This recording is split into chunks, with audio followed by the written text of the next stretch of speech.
मोहम्मद मोइजू वही नेता हैं जो साल 2023 में मालदीव के राष्ट्रपति बने थे। उन्होंने अपने चुनावी कैंपेन में भरपूर एंटी इंडिया नैरेटिव चलाया था।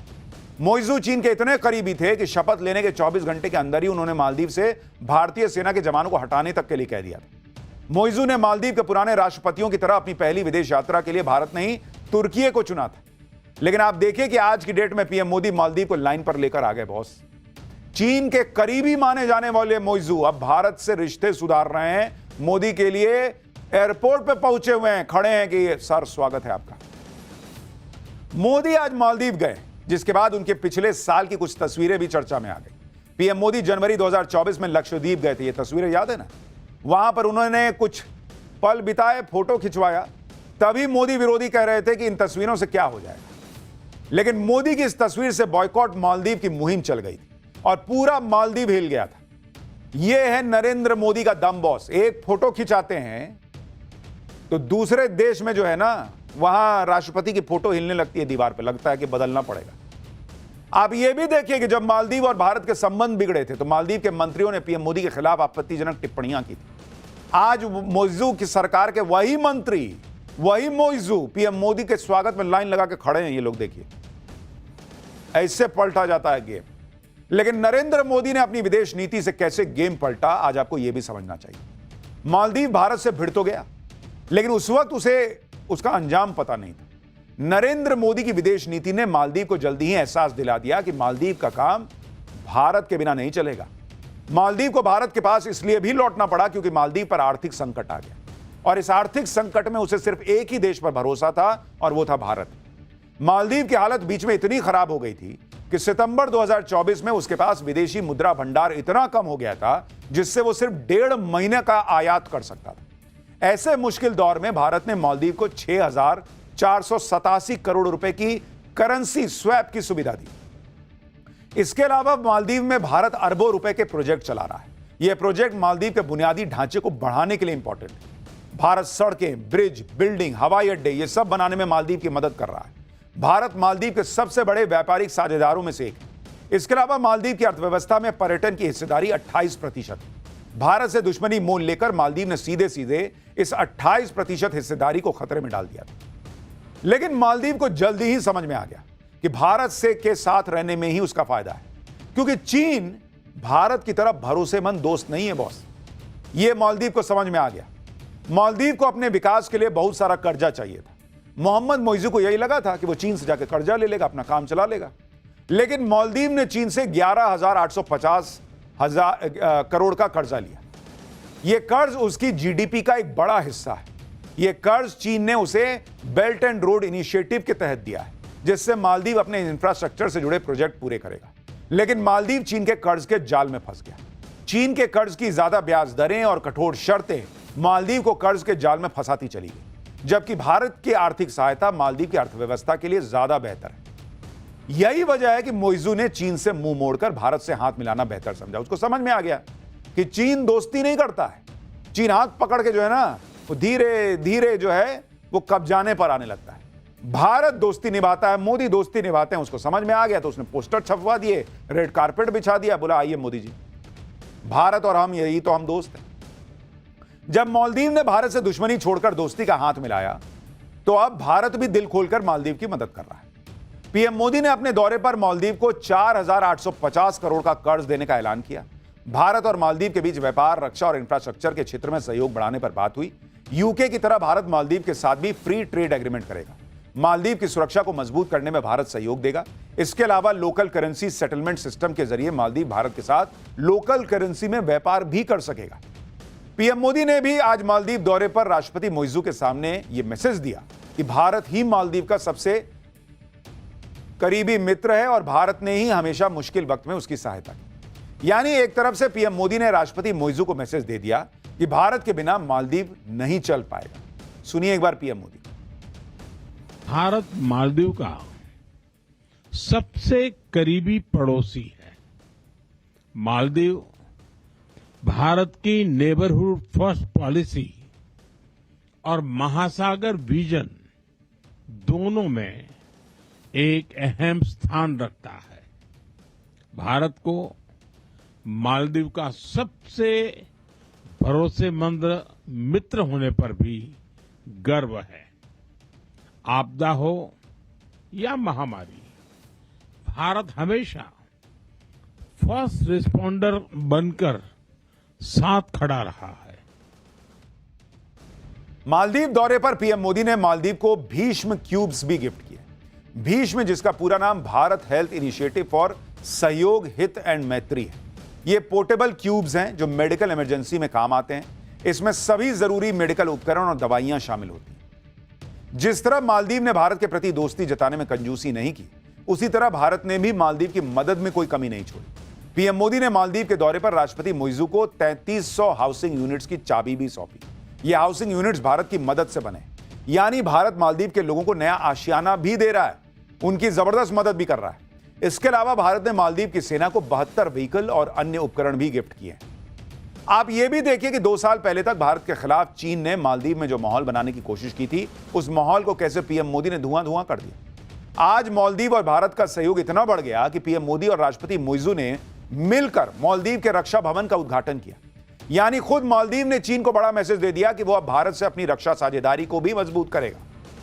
इधर पीएम मोदी मालदीव को भर भर के मदद कर रहे हैं, उधर मालदीव में पीएम मोदी के नाम की गूंज सुनाई दे रही। मालदीव में भारतीय समुदाय ने पीएम मोदी जिंदाबाद के नारे लगा दिए सड़क पर खड़े होकर। सुनिए मालदीव में कैसे मोदी मोदी हो रहा है। मोदी जिंदाबाद, जिंदाबाद, जिंदाबाद, मोदी जिंदाबाद, जिंदाबाद, मोदी जिंदाबाद, जिंदाबाद, जिंदाबाद, मोदी जिंदाबाद।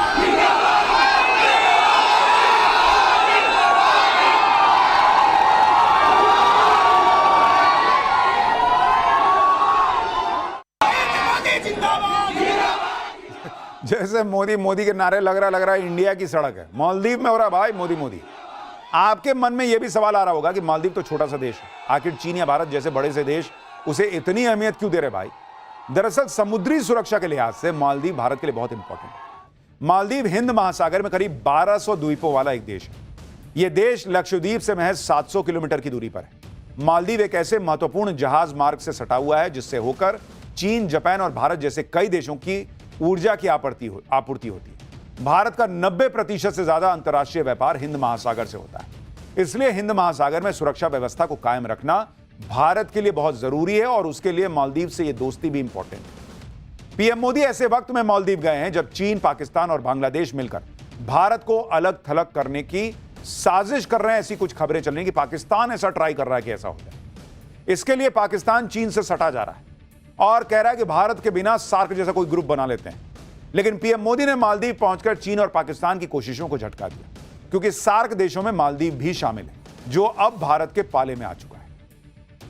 पीएम मोदी की धमाकेदार डिप्लोमेसी को देखकर चीन और पाकिस्तान तनाव में होंगे। खासकर पाकिस्तान को यह पता है कि आज नहीं तो कल पीएम मोदी फिर पाकिस्तान को धोएंगे। शायद इसलिए पाकिस्तान की सरकार से लेकर वहां की सेना तक हर कोई कुछ दिन में चीन की तरफ दौड़ा दौड़ा चला जाता है। पहले पाकिस्तान के डिप्टी पीएम चीन गए थे, अब पाकिस्तान का फर्जी फील्ड मार्शल असीम मुनीर दौड़ा दौड़ा चीन पहुंच गया। मुनीर ऐसे वक्त में चीन गया है जब पीएम मोदी भी लगातार डिप्लोमेटिक दौरे पर है। इधर मोदी ब्रिटेन के बाद मालदीव पहुंचे, उधर असीम मुनीर दौड़ा दौड़ा चीन पहुंच गया। चीन से पहले असीम मुनीर अमेरिका गया था, आपको याद होगा। वो इसी हफ्ते श्रीलंका और इंडोनेशिया भी जाएगा। असीम मुनीर ऐसे दौरे करके मैसेज दे रहा है कि पाकिस्तान में सब कुछ वही चला रहा है। लेकिन असीम मुनीर यह सोचकर चीन गया था कि उसका गर्मजोशी से स्वागत होगा, कोई रेड कार्पेट वगैरह बिछाया जाएगा। लेकिन चीन दौरे पर मुनीर की जमकर किरकिरी हुई। चीन के विदेश मंत्री वांग यी की बॉडी लैंग्वेज ही बता रही थी कि मुनीर की क्लास लगने वाली है। वैसे तो मीटिंग में मुनीर ने चीन के साथ दोस्ती को भाईचारे पर आधारित बताया, चीन के साथ पार्टनरशिप को चट्टान की तरह मजबूत बता दिया, चीन को आयरन ब्रदर तक बता दिया। लेकिन चीन के विदेश मंत्री ने मुनीर से पाकिस्तान में चीन के प्रोजेक्ट्स में हो रही देरी पर नाराजगी जताई, पाकिस्तान में चीन के नागरिकों पर जो हमले हो रहे हैं उस पर नाराजगी जताई, पाकिस्तान पर वादा खिलाफी का आरोप लगाते हुए नाराजगी जताई, पाकिस्तान को अपने घर के आतंकी खतरे के लिए डांट भी लगाई। चीन ने पाकिस्तान में सीपेक समेत कई प्रोजेक्ट में इन्वेस्ट कर रखा है, पाकिस्तान को अरबों डॉलर का कर्ज दे रखा है। ऑपरेशन सिंदूर के दौरान भी चीन ने पाकिस्तान की मदद की थी, लेकिन पाकिस्तान अपने ही देश में चीनी नागरिकों और चीन के प्रोडक्ट्स को बचाने में फेल रहा। मार्च 2024 में उत्तरी पाकिस्तान में एक आत्मघाती बम हमले में 5 चीनी वर्कर की मौत हो गई थी। नवंबर 2024 में कराची में 2 चीन के नागरिकों की पाकिस्तानी गार्ड ने गोली मार के हत्या कर दी थी। अक्टूबर 2024 में कराची हवाई अड्डे के बाहर आत्मघाती विस्फोट में 2 चीनी इंजीनियर मारे गए थे। मार्च से जुलाई 2025 के बीच ही कम से कम 4 बार चाइनीज नागरिकों को निशाना बनाया गया। पाकिस्तान जब खुद को बचा नहीं पा रहा है तो वो चीन को क्या ही बचा पाएगा। इसलिए चीन पाकिस्तान की क्लास लगा रहा है कि इतनी भीख मिलती है, कम से कम उसके लोगों को तो बचाओ भाई, तुमको इतना भीख दे रहे हैं। एक तरफ पाकिस्तान की बेइज्जती पर बेइज्जती हो रही है, दूसरी तरफ भारत का सम्मान पर सम्मान। लेकिन इसके बावजूद भारत में गजब की पॉलिटिक्स चल रही है और उसी से जुड़ा अब अगला चैप्टर खोल रहा हूं। इधर राहुल की डस्टबिन वाली पॉलिटिक्स, उधर खड़गे ने मान लिया कि मोदी ने मिट्टी में मिला दिया है क्या। राहुल गांधी मिक्स जाति के हैं, किस कांग्रेस नेता ने गजब का दावा ठोक दिया। आज संसद फिर क्यों नहीं चली, क्या बवाल हुआ है, राहुल गांधी कौन सी ओबीसी वाली पॉलिटिक्स लेकर आए हैं, अब इसका चैप्टर खोलता हूं। पूरी दुनिया आज की डेट में भारत को बेस्ट बता रही है, लेकिन भारत में देखिए क्या हो रहा। पूरा इंडी गठबंधन यह बताने में जुटा है कि भारत में सिस्टम कितना खराब है। जिस चुनाव आयोग का नाम दुनिया भर में है, उस चुनाव आयोग को इंडी गठबंधन सिर्फ इसलिए घेर रहा है क्योंकि चुनाव आयोग बिहार में वोटर लिस्ट का रिवीजन करवा रहा है। बिहार में हो रहे वोटर वेरिफिकेशन के खिलाफ इंडी गठबंधन का प्रोटेस्ट आज भी चला। चुनाव आयोग के खिलाफ नारेबाजी की जा रही है, एसआईआर को लोकतंत्र पर वार बताया जा रहा है। आप यह भी देखिए कि एक तरफ वोटर वेरिफिकेशन पर बवाल किया जा रहा है तो दूसरी तरफ कांग्रेस जाति की राजनीति को धार दे रही। आज दिल्ली में कांग्रेस का एक बड़ा कार्यक्रम हुआ जिसमें राहुल गांधी ने खुलकर ओबीसी पॉलिटिक्स की। इस कार्यक्रम में राहुल गांधी ने फिर से जाति जनगणना की बात की। राहुल गांधी के साथ खड़गे ने भी पीएम मोदी पर जमकर निशाना साधा। लेकिन सवाल यह है कि एसआईआर और जाति वाली राजनीति के दम पर इंडी गठबंधन नरेंद्र मोदी के सामने कितना टिक पाएगा, आज आपको विस्तार से यह बताऊंगा और एसआईआर पर विपक्ष के आरोपों का फैक्ट चेक भी करेंगे। लेकिन पहले जो आज हंगामा हुआ, जो पॉलिटिक्स हुई, जो फाड़ के डस्टबिन में डालना हुआ है, जरा देखिए उसकी एक झलक।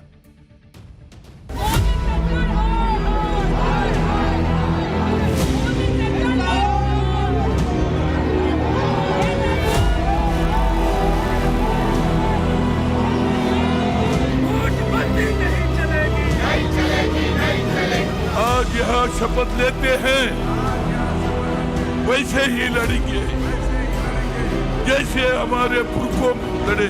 सिर्फ ये बिहार के लिए नहीं है, सारे देश में वो रिवीजन करें। अगर मुझे आपकी हिस्ट्री के बारे में थोड़ा सा भी ज्यादा मालूम होता, मैं तभी जाति जनगणना करा देता।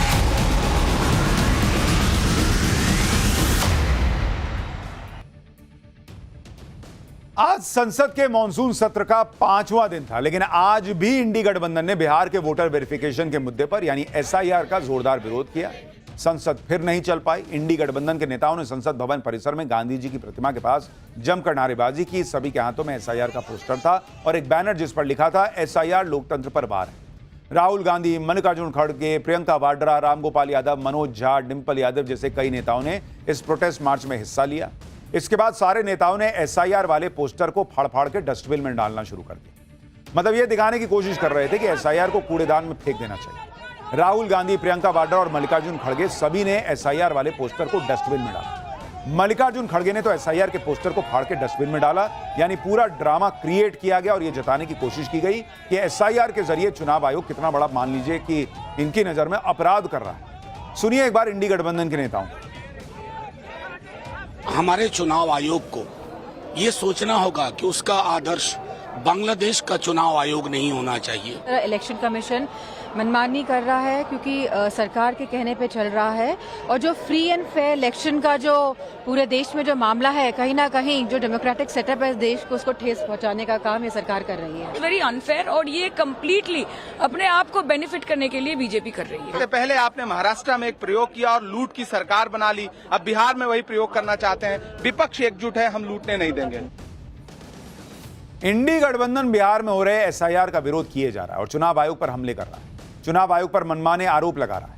लेकिन चुनाव आयोग ने अब जो फैसला लिया है उससे इंडी गठबंधन को झटका लगने वाला है। चुनाव आयोग अब पूरे देश में एसआईआर कराने जा रहा है। चुनाव आयोग ने कह दिया है कि अपने संवैधानिक अधिकार के तहत वोटर लिस्ट की अखंडता की रक्षा के लिए अब पूरे देश में विशेष गहन परीक्षण यानी एसआईआर शुरू करने का निर्णय लिया गया। देश के बाकी हिस्सों में एसआईआर